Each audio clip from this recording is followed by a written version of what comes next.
balik lagi di Celah Belajar bareng saya Famia. And today we're going to discuss our third video on IELTS listening.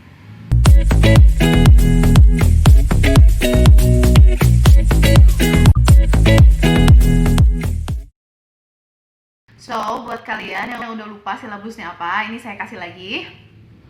Nah, kita ada di video ketiga yang akan membahas tentang multiple choices, matching, dan labeling. Saya jadiin satu di sini karena semuanya mirip-mirip gitu. Semua tiga-tiga ini mirip-mirip, makanya saya satuin di sini. Oke, berikutnya kita lihat listening tuh ada apa aja sih. Kita refresh lagi ya. Ini dia. Jadi kita udah bahas hampir semuanya. Sekarang kita akan bahas 3 hal ini. Yang terakhir adalah nanti di video kita berikutnya minggu depan kita akan bahas summary completion. Oke? Kita akan mulai di multiple choice. Nah, ada berapa banyak sih soal jenis-jenis multiple choices ini? Ada 3 jawabannya. Kita lihat ya. Nah, di sini udah ada 7 soal ya. Yang pertama yang warna orange ini di sebelah atas ini. Lalu ada yang ini, kedua ungu, dan ini, dan yang terakhir 5 sampai 7. Nah, ini adalah 3 jenis multiple choices yang ada di IELTS listening. Jenis pertama, a question followed by 3 possible answers worth 1 mark. Kedua, a question followed by 3 possible endings worth 1 mark. Dan terakhir, a list of possible options from which you select a number of answers for 1 or more marks. Sekarang kita analisa satu-satu ya. Yang pertama nih, a question followed by 3 possible answers worth 1 mark. Kira-kira nomor berapa? Yup, it's number 1 and 4. Yang kedua, a question followed by 3 possible endings worth 1 mark. Number? Yes, number 3. So, the last one would be number 2 and 5 until 7. Nah, sekarang kita lihat soal nomor 2. Circle 2 letters A until G. Which 2 things should they take on the walk? Ini bisa jadi berharga 2 poin. Karena kita harus circle 2 letters. Jadi ini juga marknya akan 2. Tapi coba kita lihat number 5 until 7. Pertanyaannya, which 3 things does the woman like? Nah, ini kita harus pilih 3 dari option ini.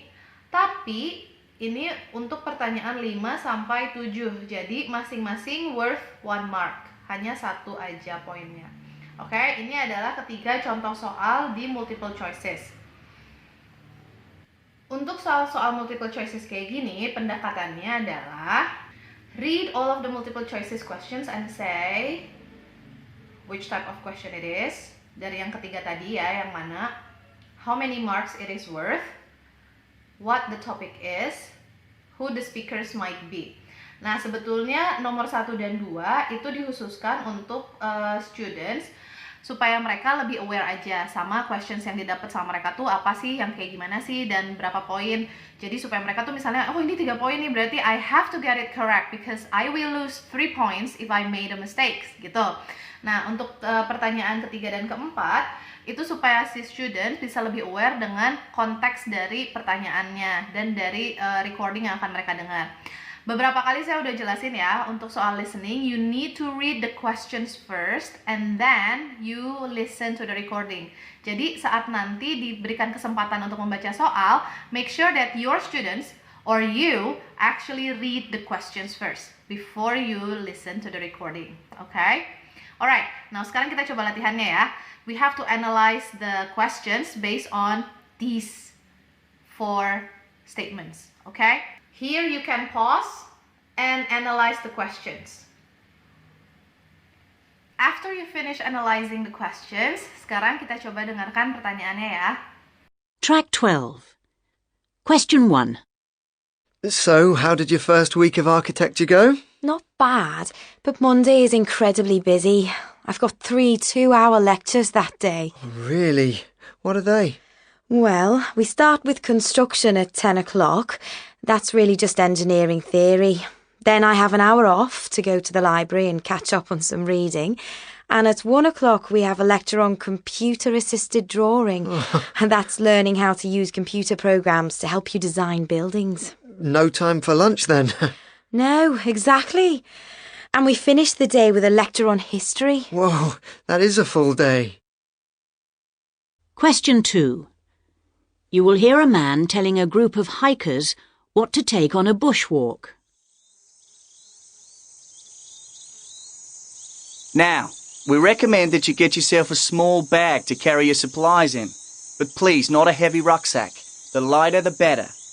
Make sure you wear a good pair of hiking boots with thick socks. You'll need a decent-sized plastic water bottle that can be easily refilled. Don't bring cans of soft drink, as they don't quench your thirst. And we'll be stopping for a picnic lunch, so please bring sandwiches or fruit, that sort of thing. And we recommend a wide-brimmed hat to protect you from the flies, which can be pretty irritating at this time of year. You may need suntan lotion too, and of course, don't forget your binoculars, because the view from the top of the mountain is fantastic, but you won't get the full benefit if you're just wearing sunglasses. Question 3. In what way are sharks different from other fish? Well, for one thing, they have to keep moving constantly. And that's not the case with other fish? No, bony fish can stay still because they have a kind of bladder which keeps them afloat, but not sharks. Basically, they're heavier than water, you see, so if they don't keep moving, they sink. Is that so? And another interesting thing is that they can't swim backwards, though they're not alone there, actually. And we've recently discovered that even though they're big, they can still leap into the air from really deep water to catch their prey, things like seals. But they have that in common with other large fish. Wow, they're pretty awesome creatures, aren't they? Question 4. The Chibao Center is a magnificent building that symbolizes the existence of the Kanak people, the original inhabitants of the islands of New Caledonia in the Pacific Ocean. It was designed by the world-famous Italian architect Renzo Piano and was opened to the public in 1997. The centre itself is based, in every detail, on the layout of a traditional Kanak village, made up of 3 sections which contain exhibition spaces, a library, as well as conference and lecture rooms. It's surrounded by beautiful gardens and is naturally ventilated with many spaces open to the elements. Questions 5 to 7.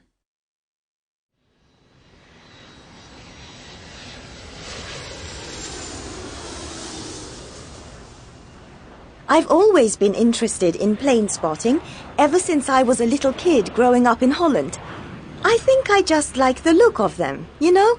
How each airline has a different tail to identify it, like a flag.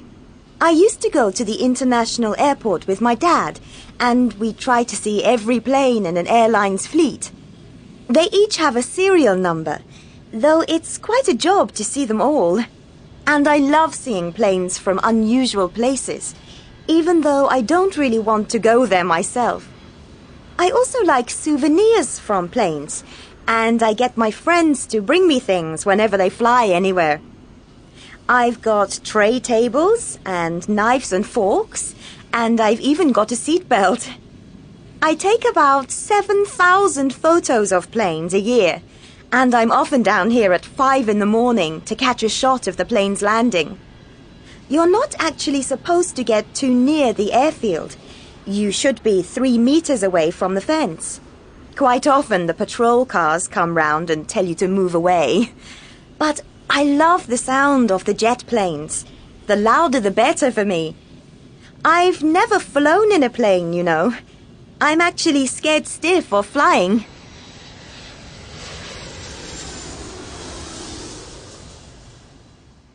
Okay, I will not give you the answers now, tapi akan saya tulis di description nanti jawabannya ya, buat kalian cek bener apa enggak nih jawaban kalian.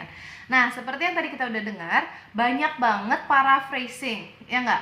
Jawaban dan pertanyaan biasanya di recording itu di paraphrase, banyak banget. So, we are going to have the next activity buat kalian melatih paraphrase kalian, atau for your students to actually practice their paraphrasing. Nah, kita lihat sekarang soal ini yang nomor 11 ya. Sebelum kita dengarkan recordingnya atau sebelum kalian play recordingnya untuk students, kita akan memberikan tugas buat students kita untuk memparaphrase semua pertanyaannya. For example nih, number 1, the announcer says that canoeing is safer than people think. Nah, kira-kira di recordingnya akan seperti apa? Contoh nih, the announcer says that canoeing is not that dangerous.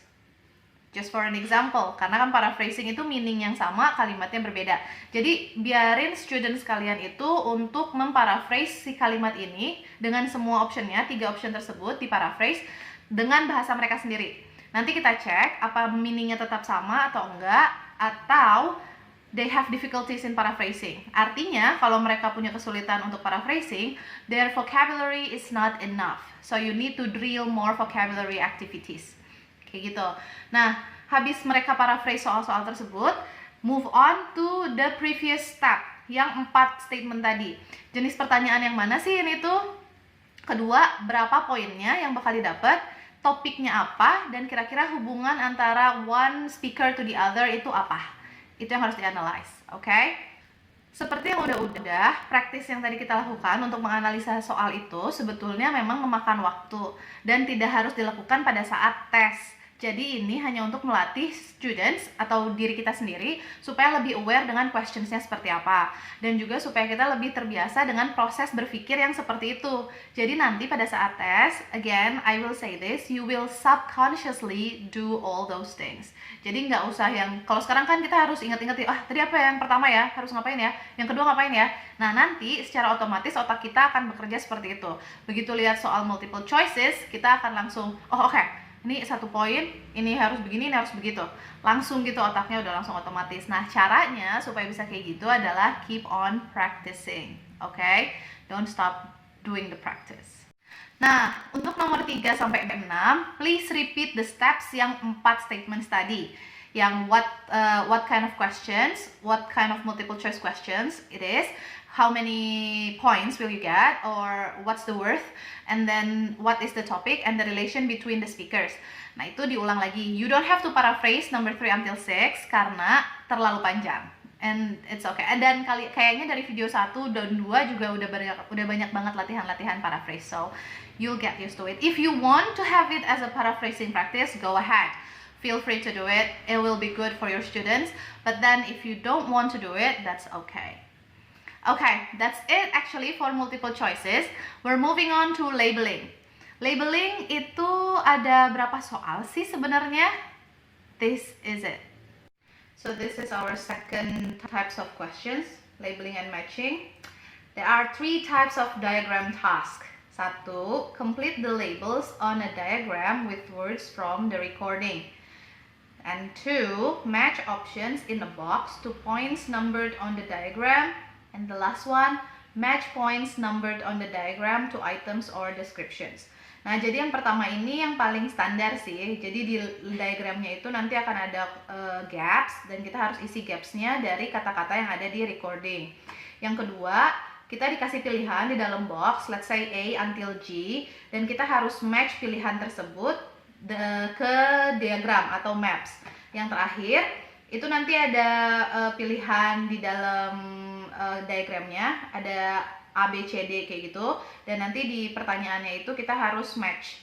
Contohnya nih, untuk nomor 1, this one is the example. Jadi kita lihat kan, ada titik-titik tuh kosong-kosong ya. Ini harus diisi dari kata-kata yang ada di recording. Saya bakal move back to our last video. Saya bilang harus di table ya, kalau table completion kita harus lihat nomor urutannya seperti apa, jadi kita tahu recordingnya, flow dari recordingnya seperti apa. Nah, kita lihat di soal ini, nomor 1-nya itu agak aneh karena mulai dari ujung kiri bawah, dari sebelah sini.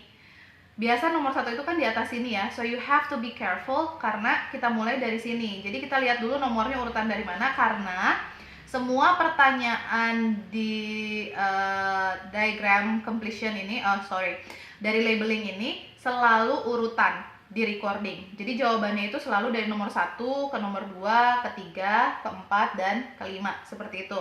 So we have to know the flow of the recording by looking at the diagram. Okay? Contoh soal kedua adalah ini. Jadi kita dikasih option di sebelah kiri. Ini ada nomor yang kosongnya. Again, pay attention on the numbering. Nomor 6 tuh di sini loh, di bawah. 7-nya loncat ke atas sini, terus 8 ke kanan, ke tengah, terus ke kiri. Nah ini yang harus diperhatikan, karena memang nggak selalu dalam, misalnya nggak selalu clockwise atau counterclockwise, nggak, bisa aja acak. Nah ini adalah matching, jadi kita matching dari A sampai H dengan tempat yang tepat, gitu. And the last question adalah seperti ini. Jadi diagramnya ada ABCD pilihan yang akan kita pilih nanti. Nah, pertanyaannya itu adalah seperti ini. Car park berarti nanti di nomor berapa? Alfabet mana? Kayak gitu. Jadi kita pilih dari diagramnya jawabannya. Kayak gitu. Tips-tipsnya untuk labeling adalah, nah, the answers will come in question order in the recording. Jadi jangan lupa untuk cari tahu dulu nomor awalnya kemana, berikutnya kemana, alurnya seperti apa. Kedua, predict what the answers might be. Ini sebetulnya sama dengan practice yang kita lakukan di completions. Jadi kalau ada titik-titik atau gap, kita bisa tebak dulu kira-kira ini isinya apa sih? Kira-kira ini angka, kira-kira ini noun, ini verb, or what? So usually it's gonna be easier for you when you have to listen to the recording, when you already know what is expected. Terakhir, be familiar with phrases or directions in giving directions. Nah, karena diagrams atau labeling diagrams ini kadang-kadang juga ada benda, ada mesin, ada robot, let's say, dan kadang juga ada peta. Nah, untuk peta, kita harus terbiasa dengan vocabulary about directions. Misalnya, arah mata angin, ada northwest, ada southeast, ada macam-macam. Nah, terus ada juga on the top left corner, let's say, on the bottom right corner, yang kayak gitu-gitu kita harus terbiasa. Dan juga giving directions, karena kadang-kadang recordingnya itu menunjukkan arah. Jadi supaya kita bisa mengikuti arah yang diberikan di recording, we have to know the phrases. That's why I'm actually advising you to have this practice. Now, as you can see, ini adalah sebuah peta. Nah, terus ada pertanyaan-pertanyaan yang memang membantu kita atau membantu your students to actually understand the map. Ini bisa dikerjain pas warmer, misalnya awal-awal sebelum mereka masuk ke IELTS-nya, kita bisa kasih praktis seperti ini. Bisa juga kita kasih a more interactive activity. Jadi misalnya kita bagi studentsnya jadi grup A dan grup B. A itu punya map yang sama, tapi ada beberapa tempat yang kosong. B juga punya map yang sama, cuman tempat lainnya yang kosong. So they have to fill in the gap with the information that they have. Jadi kayak saling tuker-tuker informasi gitu. Si A nanya ke si B, B nanya ke A, kayak gitu. Atau we can have a blank map. Nah, tapi misalnya nih ada murid A sampai H, jadi mereka punya masing-masing punya tempat sendiri. Nanti dari checkpoint, let's say the station, mereka harus pergi ke tempatnya si A. Nanti diarahkan lagi dari A ke tempatnya B, dari B ke C, dan gitu seterusnya. Jadi mereka nggak boleh salah, karena kalau sekali salah, salah terus tuh ke belakangnya. Okay, now for labeling like a thing, like a robot or machines, then you have this exercise. Nah, yang harus mereka ketahui untuk menambah vocabulary di dalam labeling a thing or a machine adalah adjectives dan noun tentunya. Nah, untuk adjectives sebetulnya ada banyak banget ya kategorinya. Kayak di sini nih kita punya shapes, qualities, parts, position, dan materials. Nah, ini bisa dijadiin games juga. Have you ever played Four Corners of the World?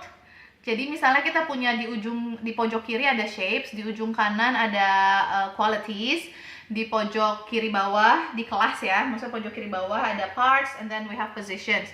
Nah, bisa jadi si gurunya nyebutin nih salah satu, misalnya oval, and then they have to run to the right corner. Oval is a shape, so they have to run to the shape corner. Bisa kayak gitu, bisa juga stop the bus. So there are so many things that you can do with this. Yang fun, bisa juga kalau emang anak-anaknya serius, kita kasih aja langsung kayak yang di contoh ini. Tapi kalau emang anak-anaknya pengen yang bergerak gitu ya, kesana sini, lari kesana sini, so you can actually have a more fun game like what I have told you. Okay, so that's it guys for labeling and multiple choices and matching. Karena matching itu termasuk ke dalam labeling ya. So if you have any questions or if you have any input for us, please fill in the description, the comment section, and don't forget to like and subscribe our channel. and wait for our next video on the last listening video. Bye!